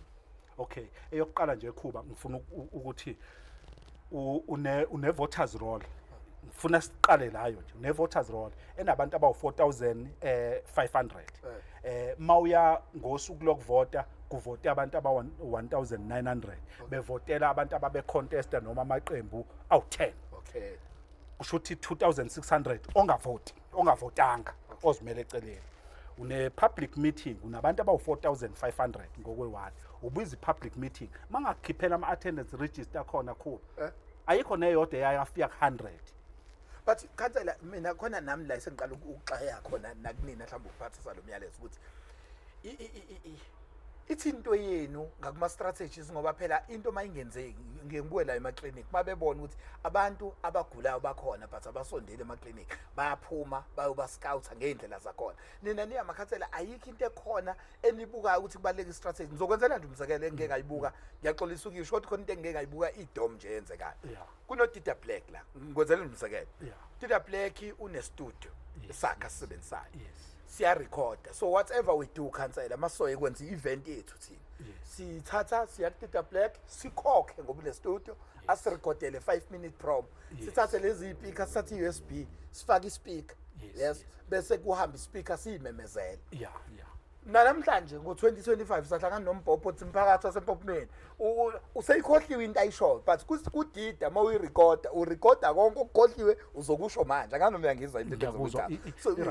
alright bese mawusiqedile ushaya uplay espeakeni uthola umfana omncane othanda ukudrive imoto umtshele dry ilokishi lonke udlala lento number 2 if we want to have abantu abasha kwi-meeting yethu kwi-speaker sethu sizobe sidlala kwi-background sendlule ey'ntweni ey'ningi into eshoyo ukuthi umuntu omusha sifuna zoba iphathi yale meeting manje ngifuna ukuthola kule ntweni amakhansela ukuthi yini into eniyenzayo uma nifuna target because mina mawungase uthi abantu abasha beze meetingini mina ngakubizela meeting yabantu abasha kusasa bagcwale ku meeting so what do you do is mapa strategies nina izokhansela every council esengenganayo la abantu abezi kuma meeting but mina abantu mangibafuna kuma meeting ngiyabathola and abantu abayibuza lezinto abantu bangibhalela lembuzo mina ngibuza imibuzo nje manje yamawadi engingawazi nani niqabuka ukuthi why ningasebenzisi lama strategies okuthola these people nenzani ukwenza lokho okuhlukile niphuma ngeloud hailing noma nizovotela nibeke ibhodi kuphela nizodliwa ngo-TikTok ke kusho ukuthi okuzolandela ngizabuya kulelo futhi ukuthi yini eniyenzayo estrategize ngoba kubika ukuthi niyabadinga phela labantu abakhona emphakathini Yeah, no, mhlambe Khuba ke ngavuma nje ukuthi kukhona mhlambe ekusafanele sikubukisisa ukuthi yini enye esingayenza kodwa ke Khuba ufika ube ne challenge nje. Yeah. Efika ithi ziningi indlela zokucommunicate. Yeah. No social media unawo izipiko noma what committee ungenza nama post. Khuba kulawo wonke ama form of communication. If yahluleke ukuhlanganisa labo bantu mawuzibuza ubani onenkinga imina ekufanele ngizolalela into noma ngizofaka isikhalo enginaso noma ngizoxoxa ngento engiyifisa ukuyibona endaweni yami because into it's about information thina siwesi sama messenger kahle kahle mina ngisuke ngizobuya neinformation ethi umphakathi yini enifunayo bengitshele ngikuse kamasipala ngibuye nempendulo mhla ngibuya emhlanweni ozayo umphakathi nakho okukona okuzokwenzeka kodwa mhlambe leyo yama strategies mhlambe yosilekelela kodwa usikhathele ngixolisa ukupholi yazi ukuthi ngiworried ngoba why ngisho kanje lento ngike ngayibona idlula impopho la uyamemezela kuzobe kunomhlakano lo memezelayo usedisturb wayithina buzo sithi kuphi uphendule useyamphendulana nathi so le message uyabona ukuthi umemeza kangaka uphinda into eyodwa after 1 kilometer ukhathele and then uzothunyukela phezulu lapha awusayidelive ngendlela uyayizina ngizama ichaza but ngiyebuza into ukuthi ube khona umuntu omusha okhona ongafika athi ayinganirecordela into enizoyipromoter iphuma nje lento mayidlula because mina personal counselor ngifuna phela ukuzenza ngcono kunabantu abasha personal kunompopho enguzwayo ukuthi I'm not going there even though ngabe kuthi uzongisiza noma cha kodwa umpopho nje uzwayo even ngijabule nokuthi podcast yethu isho ukuthi abantu abasha bonke abantu abasha manje ngakhuluma iqiniso lempopho ukhansela abazobe bememeza kayiyanibiza ukuthi emhlakanweni uyayibona ukuthi challenge enjani no mhlambe message ngoba isuka ithi imphakathi because maka wayihlukanisa abantu abale age nale age usoyiqhathile uyabona kule meeting ekade sinawo lehlalo kuvela abanye mawuthi ukhuluma abasha mesethe thina sesingaphezulu kwalo mnyaka nithini nga so kusukuzama accommodate wonke umuntu ngoba iqiniso lithi Khuba yazi abantu abagcina bekhathalela ama meeting abantu abadala ile mina ngistressa ukuthi vele kuzofika abantu abadala ngoba amakhansela awanazo strategy kodwa kabe amesithi umuntu omusha simthola kanjani ngoba abantu abadala standard yazi ugogo nje uvela athi uthini umbhopho kusasa bese yayi but igcineni sizolokhu sibuyela kanje back that's why ngithi i-podcast zesabona ukuthi important ukuthi siyenze ngoba we feel ukuthi there is a gap between i-community nani yabona nje mangibuka ama-questions now kwamina ngibuza imibuzo ngento engingayazi kodwa uyayibona ukuthi i-word yakho le ikhuluma nayo so and labantu asibatholi kuma-meeting kodwa bakhona and baworried ngalezi zinto ezenzekayo kodwa-ke ngixolise cha ukukhula na umbuzo okhona ngoba le vele ibibeka izinto zezikhalo zomphakathi ukuthi uyibiza leli umhlakano landani bengifuna ukuncoma nje okugodwa ncese ungaqaqedi bengifuna ukuncoma okugodwa kunomfowethu wakandlela la sibe la njengamanje thina kule term yethu asiwathengelwanga ama loud hailer tools of trade nje la ku loud hailer kwawukuthi ke sizogcina sicela umasipala kufanele ufake isicelo amasipala ukhipha imoto yawo siloud hailer kodwa kunomuntu mhlawumbe o expect ukuthi ufuna ukubona wena qobo umemeza yes okay asiyeke lapho lo mfowethu engimshoyo ungenzelele strategy oshoyo wenza iUSB okay lapha thina it's a multiracial community leya yethu kufanele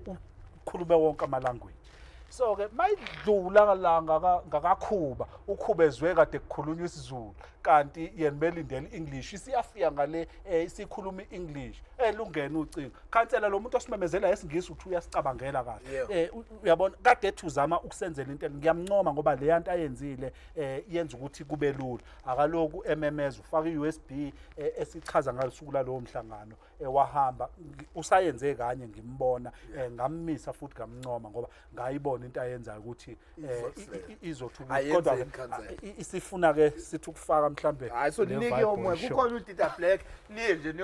Dida ngiyakufesela cancel i-meeting elandelayo uzothi i-voice over bazokwazi ngisho ukubenzela bona abantu abasha i-voice over ezo attract mawukuthi ufuna i-attract lokhu uma kumele ixuba ama languages kuyona i-live read njalo uzokwazi ukuthi ekuqaleni asho ngesizulu asho ngesingisi iphume zikhona intwana sizokwazi ukuyenza le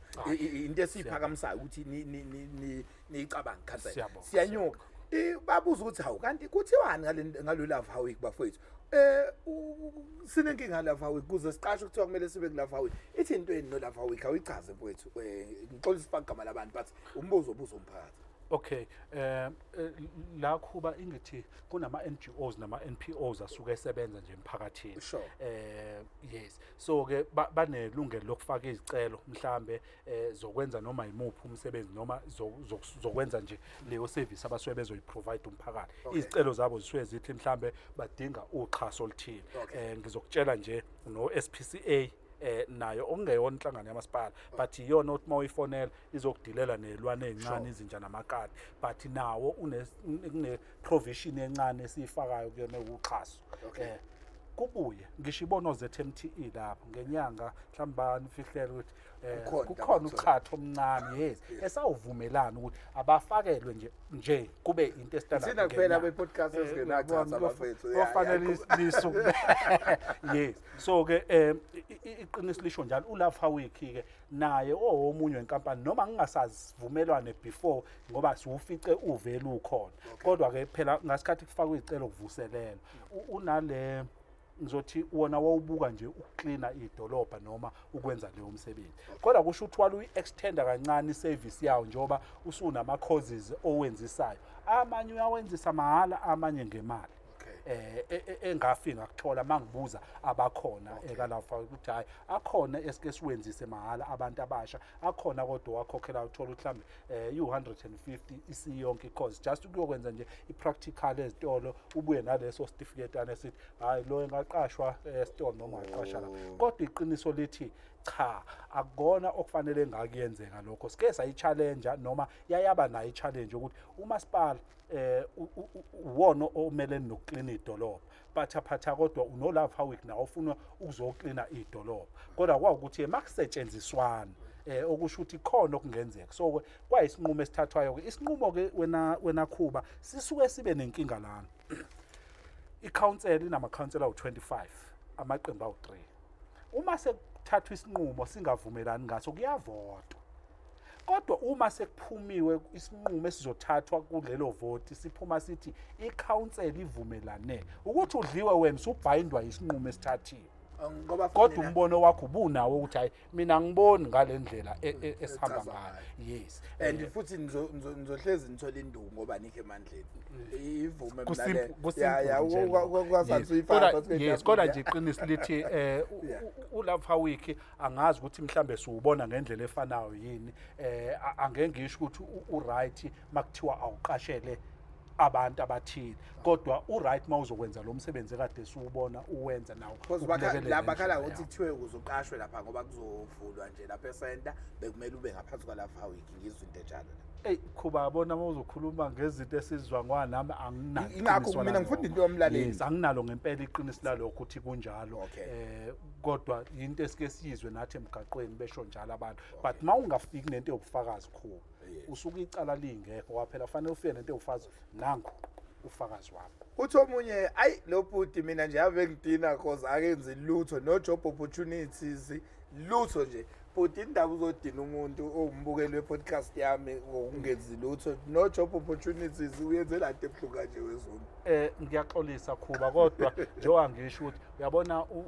kunomhlangano engangifuna ukucacisa nje ngayo lento yokuthi njalo sihlale sihlangana nenkinga ezifanayo khona isikhathi le kade kwenziwa khona i-database yokwakhiwa noma yabantu housing needs le kade ikhona ngokuthi yathi kuba nezinkingana ngabiza nje imhlangano it was November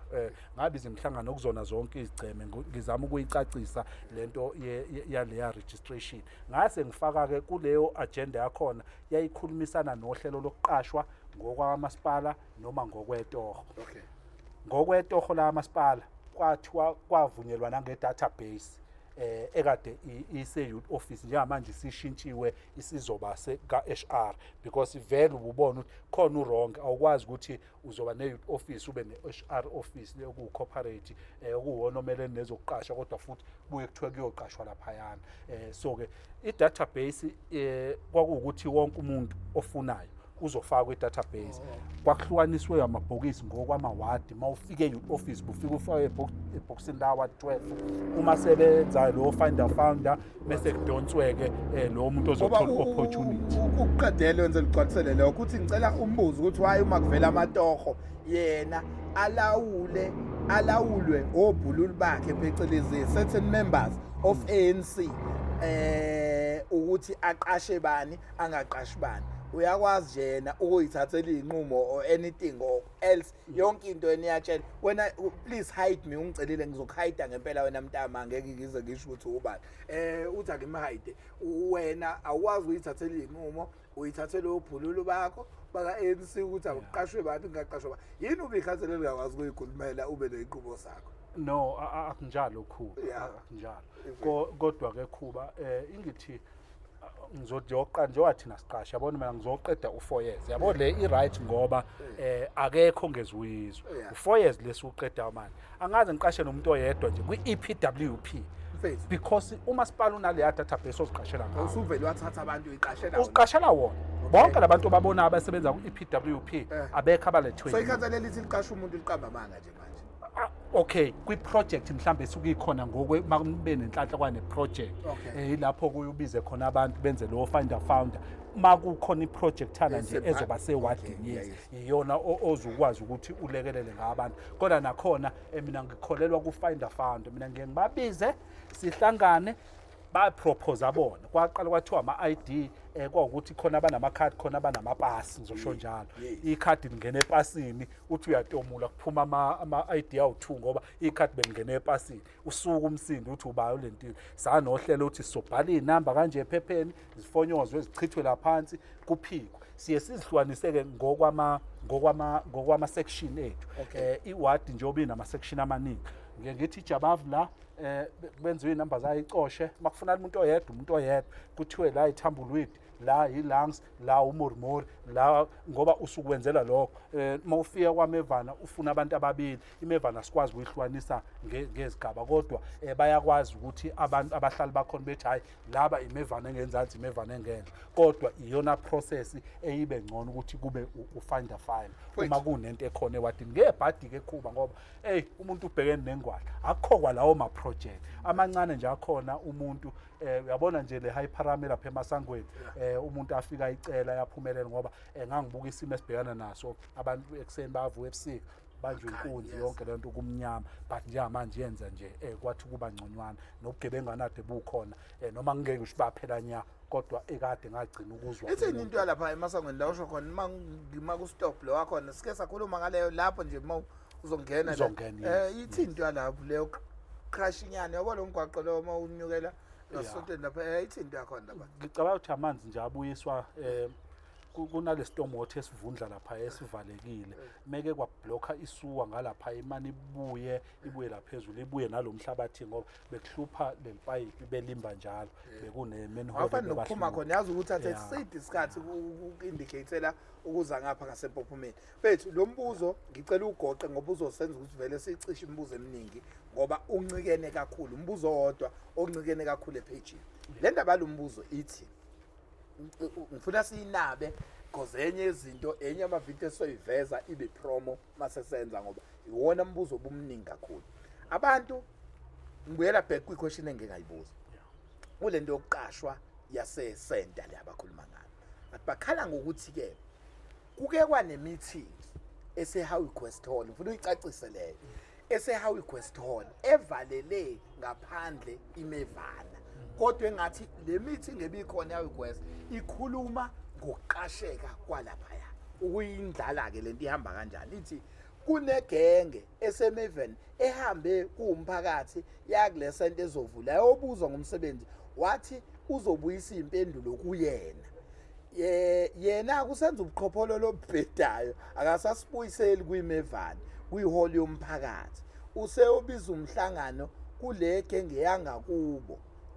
ingane okay bese iphinde futhi ize nangala sicela usibuzele ukuthi le meeting ekade ikhona beyenze eHowick South Hall bethi yaka wa 12 kodwa eMevana bayikhipha inyumbazana even though siwa 12 imayilana nani. So le ndaba yalokhuzana kunento abanonto ekhola ukuthi kube nemeeting eyenziwe but iMevana avaleleka ngaphandle, kodwa le meeting icacisa ngendaba yokuqasheka kwalapha. Yazi enjalo noma ama allegations angekho right? No, awekho right Khuba. Yeah. Ngizolibeka nje ligcwala. Yeah. One,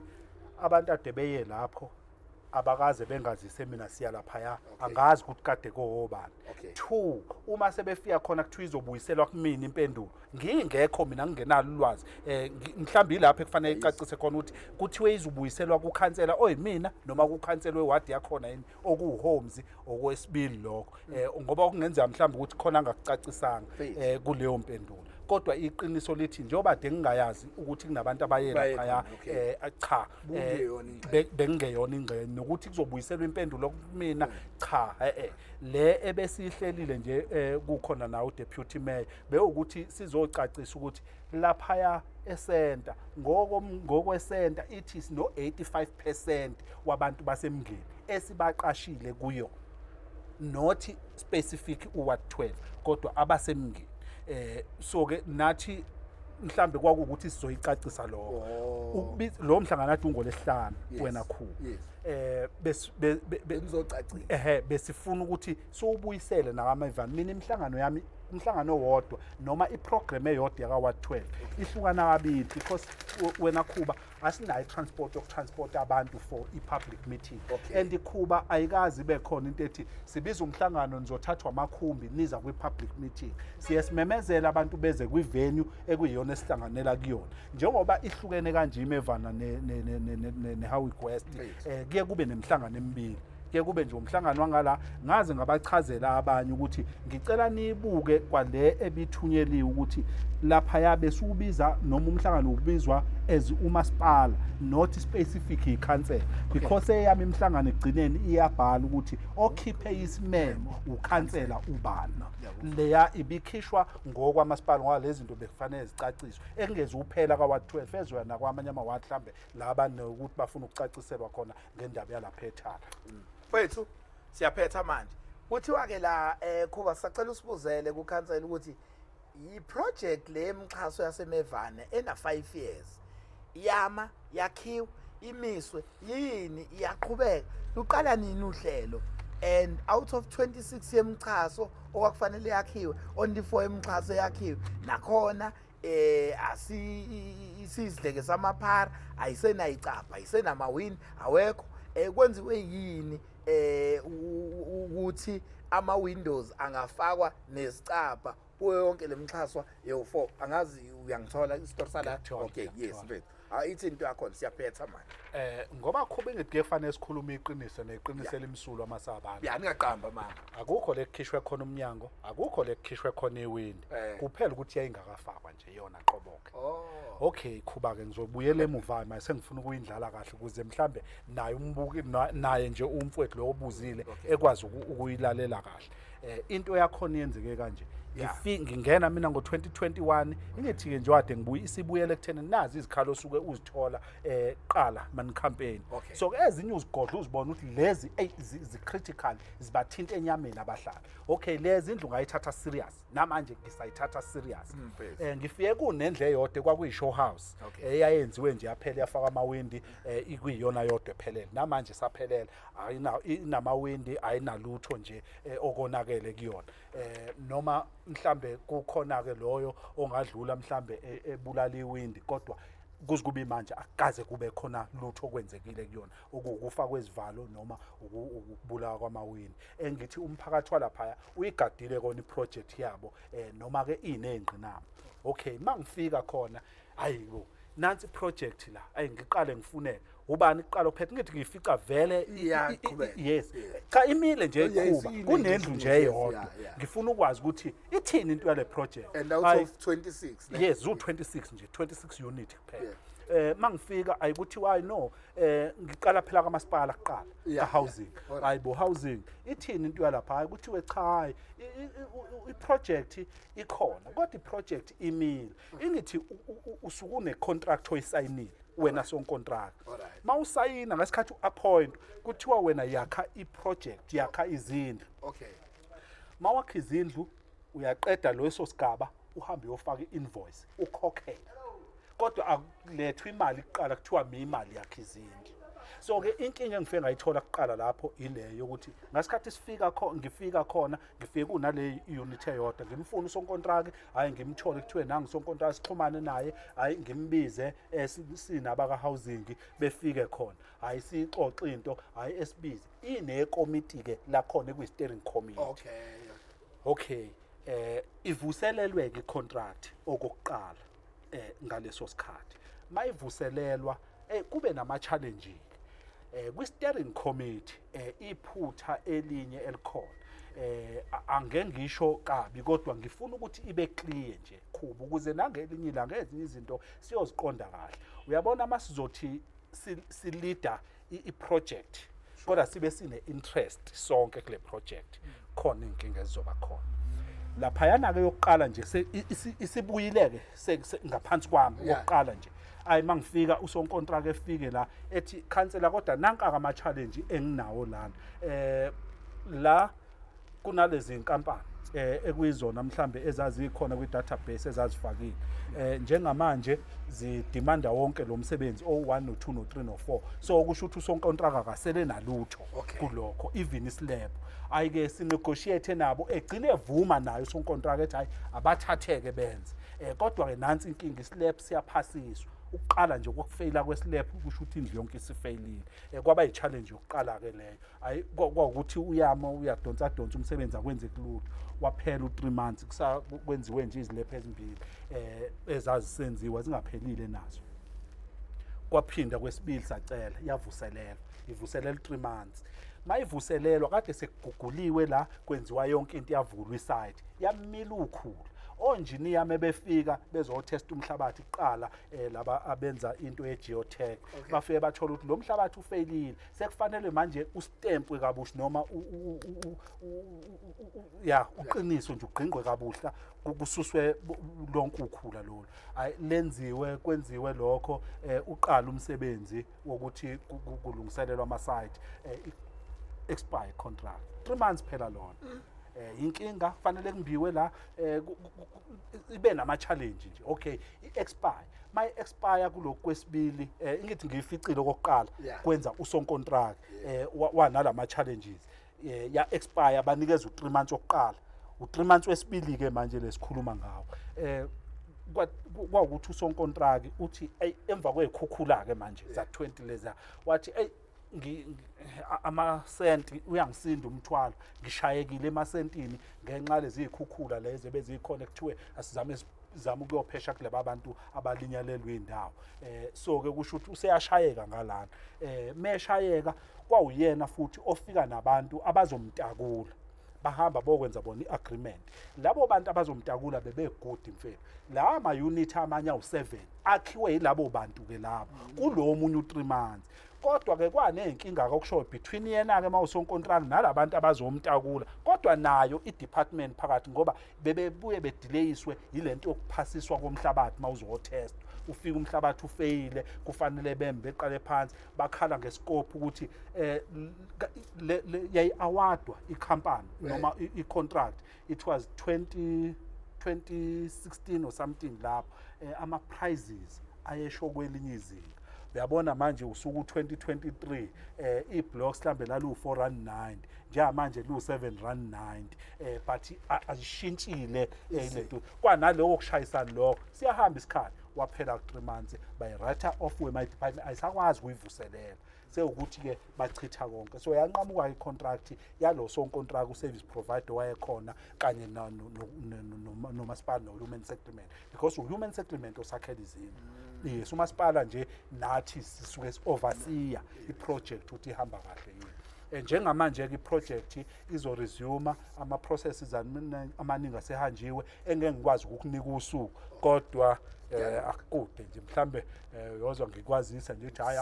awukuzoyibona lento esikhuluma ngayo ngoba bazobe bezosithulela sonkontraki omusha and ngiyagaranta ngeke ngiphume leya project ingaphelile wethu siyavala sinembuzo emibili esivala ngayo manje oqala ubuza ukuthi ama sports field akawa 12 wonke adinga i-revamp kukhona yini uhlelo alihlelile ngakho and lizoqala nini bese ethi omunye mina ngithi nje abasize nge-art infrastructure for i-youth park yethu isibolile i-playground ley'ngane ligcwala amanzi ney'tamkoko ziyachitheka ngakho-ke i-youth izobisha kangaka kuma-drugs because of lezo zinto shuthi lokhu kuthinta i-youth bese kushanga umbuzo wokugcina-ke esivala ngawo. Okay, yeah, kuba laphaya ewadini ngifica ama-challenge afana na-infrastructure yama-sports enenkinga kube i-hall kahle kahle u-12 awunalo i-hall qala nje mawuzokwazi nje le yandlu esiyibiza nge-hall uyoyibona ngebhadi-ke ngifike amawindi abefile akukho zituli akukho tafula awasebenza ama-toilet awekho amanzi njengamanje lisebenza konke kufakwe ngisho ama-tiles ade kuwukhonkolo ogubhukayo phansi kufakwa ama-tiles kufakwa izivalo ze-aluminium kwafakwa amawindi kwalungiswa ama-toilet kuyasebenza obekuyi-challenge yokuqala yokungakwazi ngisho ukwenza i-program because yes uyabona uma uzokwenza i-program ama-toilet mabike angaphakathi bekunuka ngaphakathi because ngithi awaflash kodwa abantu mebekhona bafuna ukuchama ngenkani bafuna ukuya endlini yangasese and uyacabanga nihleli la ngaphakathi vele iminyango uphumela la akuphileki yes le akhala ngayo engenwa amanzi itamkoko eyichithakela kuyilokhuzana uyayibona lapho ya ngiyalazi iground i-challenge esinayo kakhulu nje size kade kuzoba nemidlalo kade izoba khona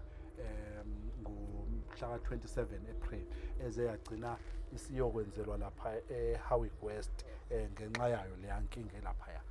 nakhu-ke ekhuba into eyinkinga poor planning yabona Khuba ngifuna ukwenzela nje ngalo mgaqade ngikhuluma ngawo Tumbleweed olungiswe mhlambe mawuzokhumula mawungena nje le Tumbleweed usuwala kwi high pram ungena uthi kuhlupha unamanzi usunemgodi le yamgaqo lapha unamanzi angazi ukuthi aqhamukaphi lapha okay the time kwenziwa iplanning yakhona mina isicelo sami ngathi nakho engifisa ngenzele kona sinalamanzi asihluphayo aphuma lapha ukuze siwavike engaqhubeka esibulalela umgaqo ngizocela si-installe i-storm water kuqala ngaphansi bakwenze njengoba ngikucelile because kufanele nawe mawuyocela into ube usuyicabangile ingenzeka kanjani ngithi-ke i-poor planning ngoba kwathi kwakhiwa imizi leyaseLangs kufakwa ama-storm water nani bawakha yochithela egroundini iground lalala iveli likhona wakha i-storm water esizochithela khona makuqhuma isitamkoko singena la ku-storm water sigcwala iground lapha enzansi se-poor planning abazange beplane bona kuqala ukuthi njengoba sisakha lapha kuyindawo yokudlala sithi ayiye ngala esikhathi semvula nje wonke udoti lo ugcwala khona lapha egroundini ungabona so-ke bacelile emva kwalowo 27 ngoba into ekade ihleli i-IDP but ingenzeki ngajabula ukuthi makuplaneka leya midlalo beke bebuye bezoyibona inkinga ekhona siplaniwe iqedile sekufanele kuzoqalwa kudlalwe noma sekuthiwa ngosuku ukuthi kuzodlala ngathi anize kodwa kuqala nizobona mebefika kwawena ofilo zolentuzo uyacothoza awukwazi kulentuzo niyayibona yini inkinga engikhala ngayo minyaka yonke for intsha yethu so-ke njengamanje kuneplan mina ngangipropose okunye ngoku-understanda kwami indawo but bazokwenza-ke bona indlela bazokwenza ngayo abaka-infrastructure ukuthi bazosenzela kanjani but sinawo ama-proposal ukuthi be-redirecte lesiya storm water ngoba ukuqhuma kwesuwa into ongeke uyiplane iblokha noma yinini isuwa so ichithe mayichitheka izwe egroundini kwethu sivala ngalona ukuthi Khuba mfethu akungibusele lo mbhemu uthina yenzile-ke themi yakhe emanga uzoyeka nini uhlala kazi lutho uma umbuza izinto akenzi lutho ngewadi yakhe uma ungasumbuze nje ukuthi bangaki abantu abasha bangasebenzi akabazi mingaki imizi esokolayo akazi wayeyifunelani ukuba ikhansela akazi uma ezohlala egazi lutho silinde ukuthi aphume kahle asinalo ikhansela ka-12 akuna meeting nje lutho uzithulele angiyiphathe ama-community meeting akayigqizi iqakalo ungafunga ukuthi umuntu ohlala eGoli ngoba asimtholi no Khuba uyabona mhlambe sinenhlobo ezihlukene zabahlali akukho kwenzeke ewadini kungahanjiswanga ikhansela kamasipala yakhumbula into ekutshele yona abalapha wo manager abaqashiwe most wabo abanye othola ukuthi akubona kwabala vele emngeni asiyeke-ke kulokho ngoba unelungelo lokufaka isicelo somsebenzi noma ilapha within mhlawumbe i-KZN noma e-South Africa bengayazi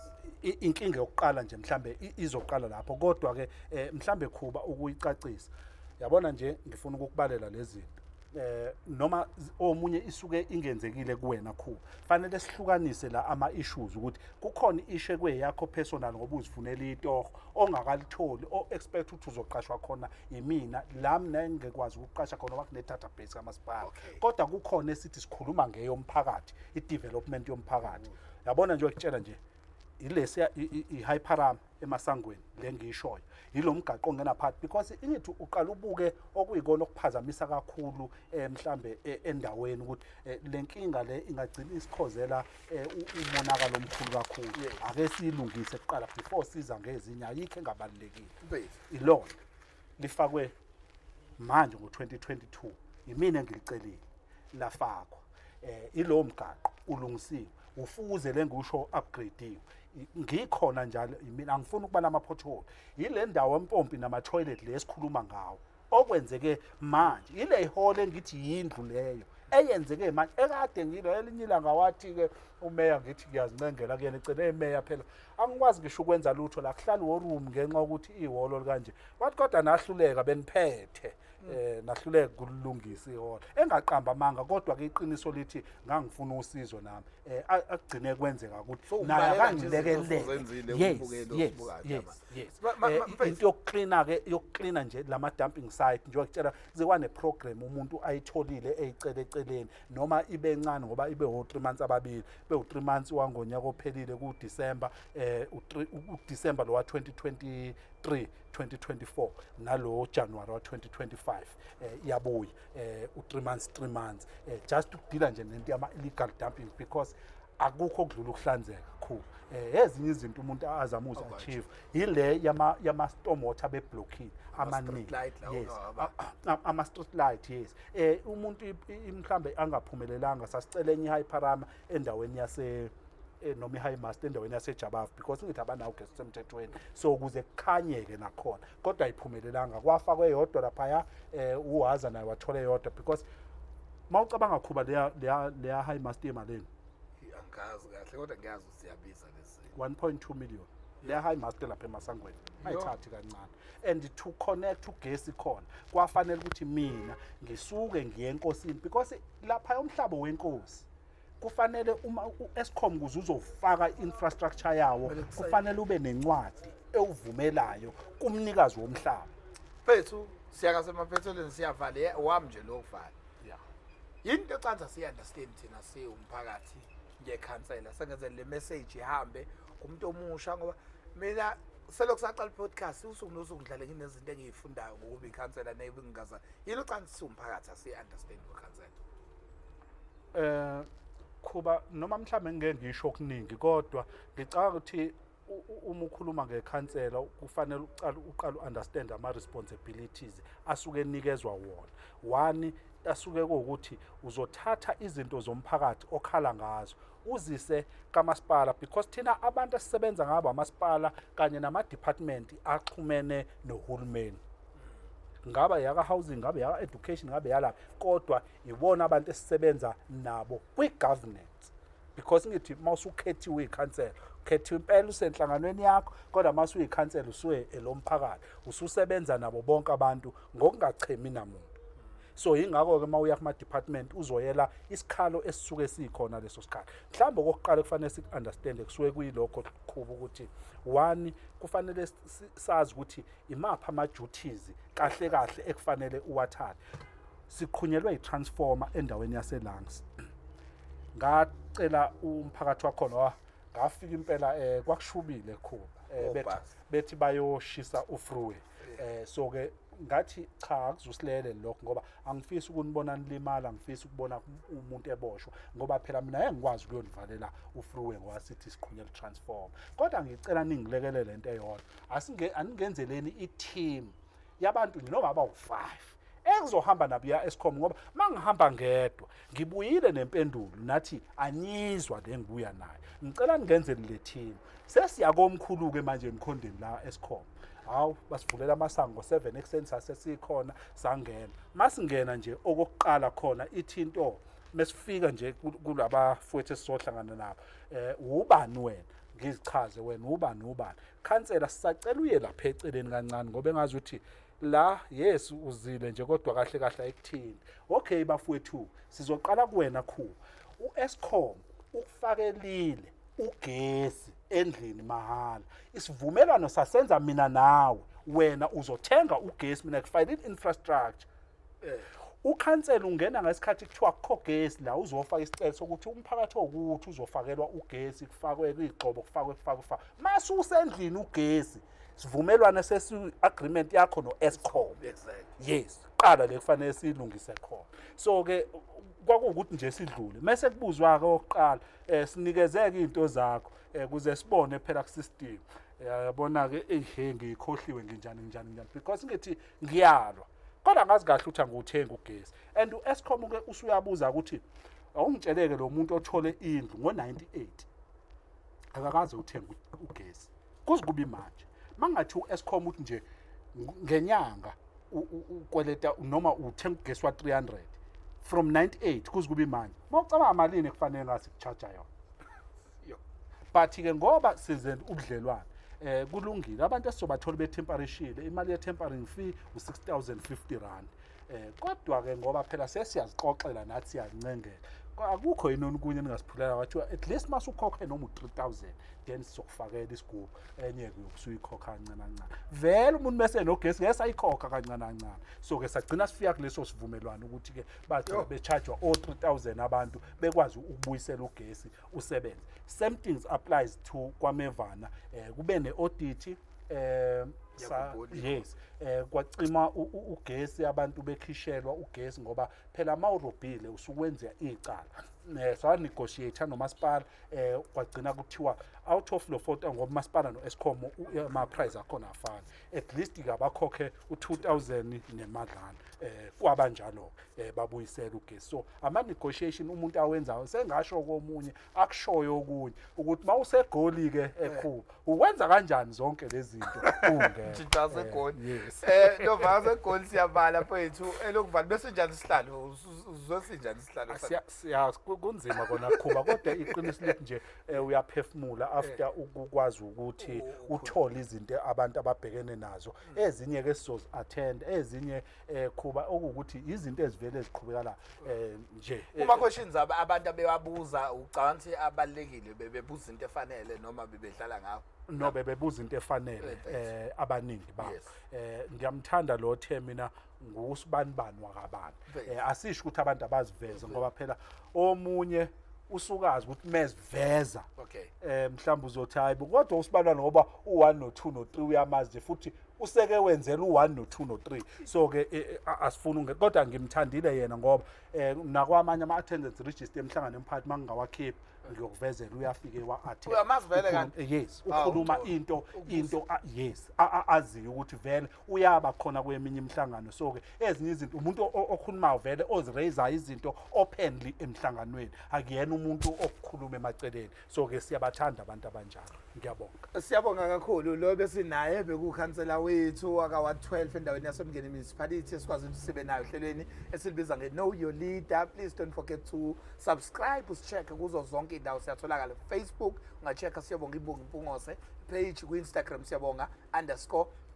Imbongi _Mpungose ungasichecka ku-TikTok ngepage lika Ibanathi Mpungose ukwazi ukuthola khona lamazwibela. Siyabonga ukhansela nesikhathi asiphe sona nembuzo esiyithathe kunina nomphakathi sayibuza inje kubinjani ayimarinate wakimbuzo la khansela ukuthi mayithe umuntu uyangicasula lelo khansela zintshela kahle ukuthi uyakhansela uhlwa nokucasula abantu but siyabonga ithimbe besikade sinalo abafowethu esebenzisana nalo okwabantu abasha abenza ukuthi le podcast iqhubeke iye phambili njengoba kade ngishilo mayihloko umfokaZuma Elvin kaFrancis sinaye umfana uThulani wakwaZuma uBhunu besiphinde sibe noDida abenza uhlelo lwethu lukwazi ukuthi lube inqubekela phambili. Siyabonga kakhulu bafowethu siyabonga khansela futhi ngesikhathi sakhe. Siyabonga. Okay.